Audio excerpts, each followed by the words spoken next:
छोटी लक्षणं मोठ्या आजाराची सुरुवात असू शकतात. यांना इग्नोर केलं तर थोडक्यात जीव जाऊ शकतो. फक्त 60 सेकंद द्या मला. ही केस तुम्हाला शॉक करेल. एक 31 वर्षाच्या फिमेल पेशंट आल्या होत्या. सुरुवातीला फक्त डोकंदुखी आणि उलटी हे लक्षणं होतं.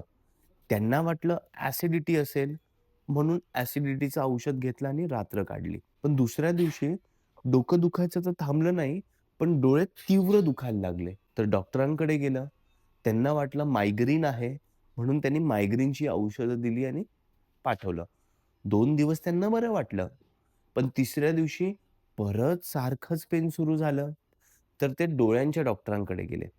डोळ्यांच्या डॉक्टरांनी डोळे तपासल्यावर कळालं, की त्यांना 0.5 नंबर आला आहे आणि काही पेन किलर लिहून दिले. त्याच्याने त्यांना परत थोडे दिवस बरं वाटलं.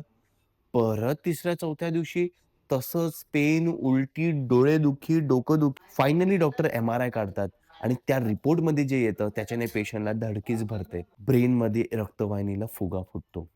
म्हणजेच तर काय ब्रेन एन्युरिझम म्हटलं जातं त्याला.